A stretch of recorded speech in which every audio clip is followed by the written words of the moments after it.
আসসালামু আলাইকুম। আপনারা শুনছেন সর্বশেষ আন্তর্জাতিক সংবাদ। শুরুতে শিরোনাম পড়ে বিস্তারিত। গাজায় সেনা মোতায়েনে প্রস্তুত ইন্দোনেশিয়া। ইরানের জলসীমা থেকে নিজেদের জাহাজকে দূরে থাকার নির্দেশনা যুক্তরাষ্ট্রের। আরও থাকছে, সেনাবাহিনীকে আরও সমৃদ্ধ করবেন কিম জং উন। পূর্ব প্রশান্ত মহাসাগরের নৌকায় মার্কিন সেনাবাহিনীর নতুন হামলা, নিহত 2।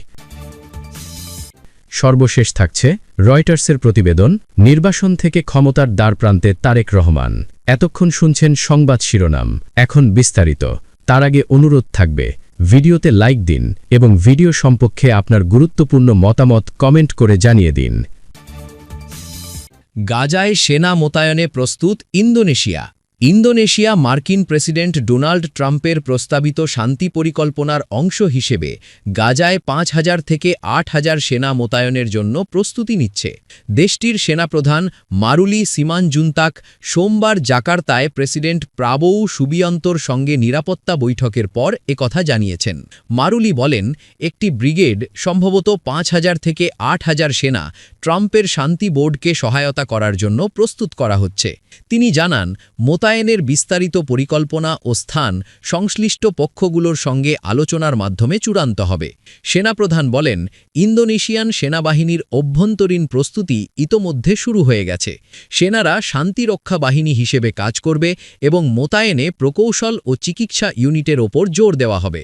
ইসরায়েলের সরকারি সম্প্রচারকারী কানের প্রতিবেদনে বলা হয়েছে, আগামী কয়েক সপ্তাহের মধ্যে ইন্দোনেশিয়ার কয়েক হাজার সেনা গাজায় পৌঁছাতে পারে। এই সেনারা আন্তর্জাতিক স্থিতিশীলতা বাহিনীর প্রথম সদস্য হবেন যারা গাজায় পৌঁছাবেন, যদিও তাদের আগমনের নির্দিষ্ট তারিখ এখনও ঘোষণা করা হয়নি। প্রতিবেদনে আরও বলা হয়েছে, বাহিনীটি রাফাহের দক্ষিণ পূর্বাঞ্চলে অবস্থান করবে। আগামী কয়েক সপ্তাহের মধ্যে তাদের জন্য অফিস ও বাসস্থান নির্মাণ করা হবে। ইসরায়েলের প্রধানমন্ত্রীর কার্যালয় কানের প্রতিবেদন নিয়ে কোনো মন্তব্য করতে রাজি হয়নি। ইন্দোনেশিয়ার এই সিদ্ধান্ত গাজায় চলমান মানবিক সংকটের প্রেক্ষাপটে আন্তর্জাতিক শান্তিরক্ষা প্রচেষ্টায় নতুন মাত্রা যোগ করেছে। তবে সেনা মোতায়েনের চূড়ান্ত সিদ্ধান্ত ও সময়সূচি এখনও আলোচনাধীন। ইরানের জলসীমা থেকে নিজেদের জাহাজকে দূরে থাকার নির্দেশনা যুক্তরাষ্ট্রের। ইরানের সঙ্গে চলমান উত্তেজনার মধ্যে হরমুজ প্রণালী দিয়ে চলাচলকারী মার্কিন পতাকাবাহী জাহাজগুলোর জন্য নতুন নির্দেশনা জারি করেছে যুক্তরাষ্ট্র। এতে ইরানের জলসীমা এড়িয়ে চলতে বলা হয়েছে। খবর আল জাজিরার। সোমবার 9 ফেব্রুয়ারি ইউএস মেরিটাইম অ্যাডমিনিস্ট্রেশন এ সতর্কতা জারি করে। নির্দেশনায় বলা হয়েছে, মার্কিন জাহাজের ক্যাপ্টেনরা যেন ইরানি বাহিনীকে জাহাজে ওঠার অনুমতি না দেন।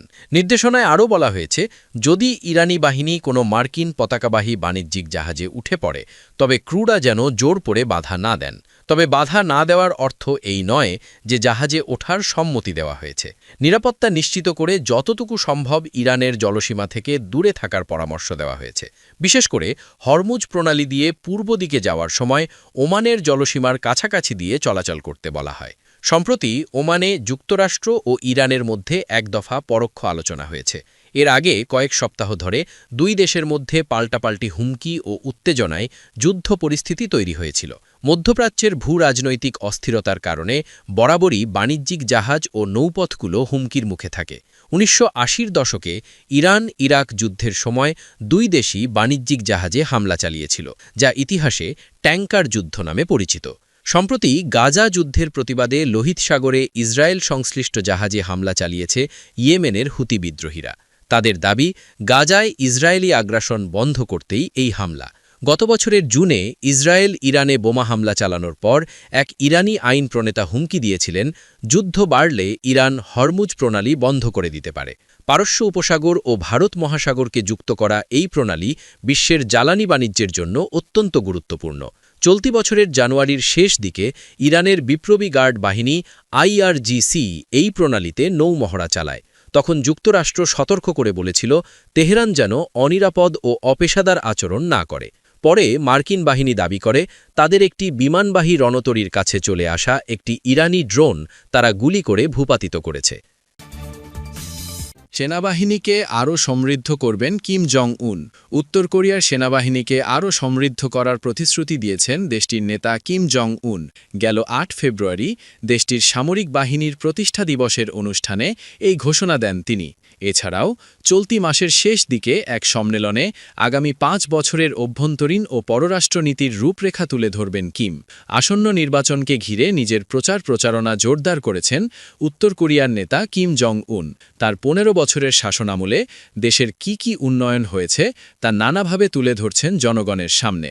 যাচ্ছেন বিভিন্ন সামরিক মহড়ায়, অত্যাধুনিক সব সমরাস্ত্র ও সমরযানের প্রদর্শনীতেও ঘুরতে দেখা যাচ্ছে তাকে। এরই ধারাবাহিকতায় স্থানীয় সময় রোববার উত্তর কোরিয়ার সামরিক বাহিনীর প্রতিষ্ঠা দিবসের অনুষ্ঠানে যোগ দেন কিম।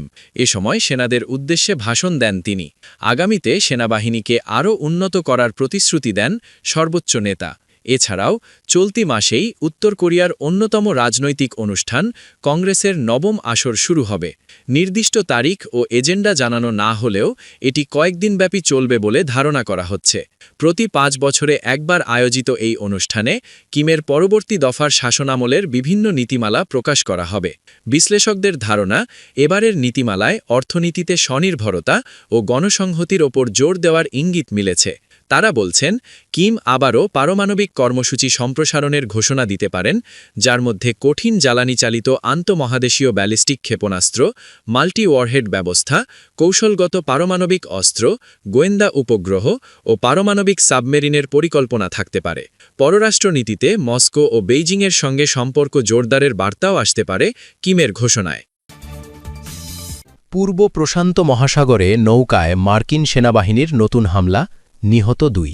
পূর্ব প্রশান্ত মহাসাগরে আরেকটি সন্দেহভাজন মাদক পাচারকারী নৌকায় হামলা চালিয়ে ২ জনকে হত্যা করেছে মার্কিন সেনাবাহিনী। সোমবারের ৯ ফেব্রুয়ারি এই হামলায় একজনকে জীবিত উদ্ধার করা হয়েছে।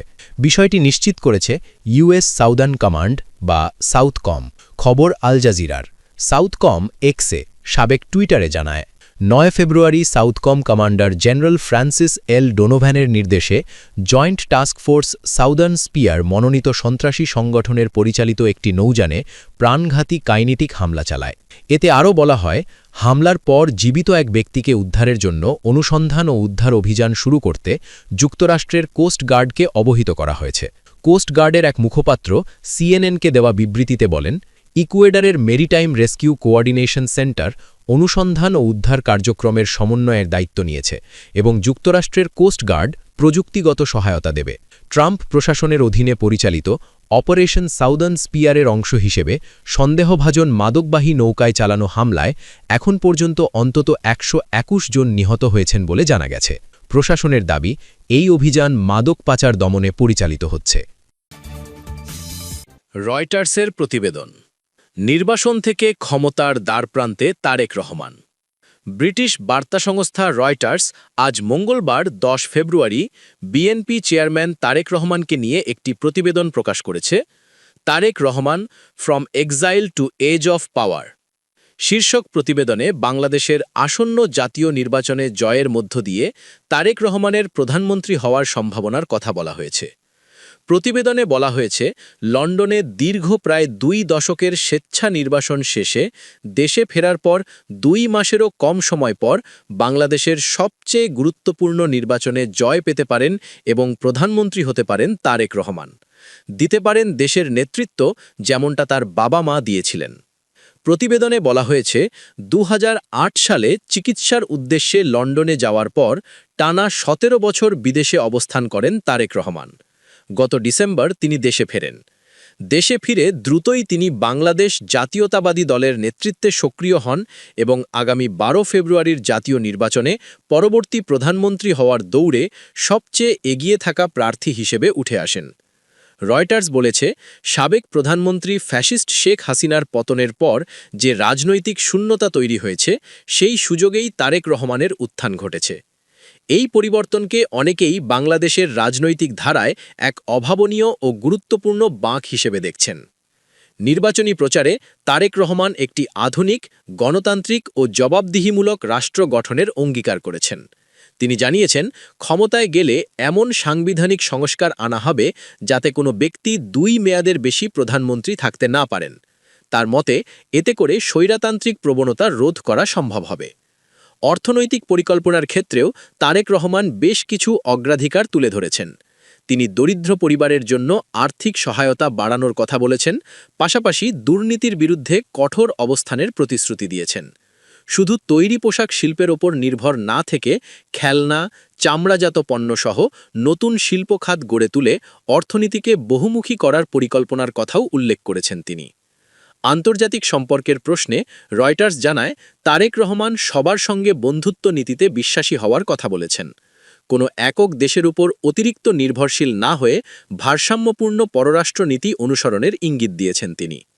বিশেষজ্ঞদের মতে তারেক রহমানের এই প্রত্যাবর্তন কেবল একটি রাজনৈতিক দলের সম্ভাব্য ক্ষমতায় আসা নয়, বরং বাংলাদেশের দীর্ঘদিনের রাজনৈতিক মেরুকরণে একটি বড় পরিবর্তনের ইঙ্গিত বহন করে। একদিকে তিনি তার বাবা জিয়াউর রহমান ও মা খালেদা জিয়ার রাজনৈতিক উত্তরাধিকার বহন করছেন, অন্যদিকে নিজেকে একজন নীতি নির্ধারক ও ভবিষ্যৎমুখী নেতা হিসেবে তরুণ ভোটারদের কাছে তুলে ধরার চেষ্টা করছেন। মাঠ পর্যায়ে বিএনপির সাংগঠনিক শক্তি এবং ভোটারদের মধ্যে পরিবর্তনের আকাঙ্ক্ষা তাকে এই নির্বাচনের প্রধান প্রতিদ্বন্দ্বী বা ফ্রন্ট রানার হিসেবে প্রতিষ্ঠিত করেছে বলে রয়টার্সের প্রতিবেদনে উল্লেখ করা হয়েছে। এখন দেখার বিষয়, আগামী কয়েকদিনের মধ্যেই তারেক রহমানের দীর্ঘ নির্বাসন থেকে ক্ষমতার পথে যাত্রা চূড়ান্ত পরিণতি পায় কিনা।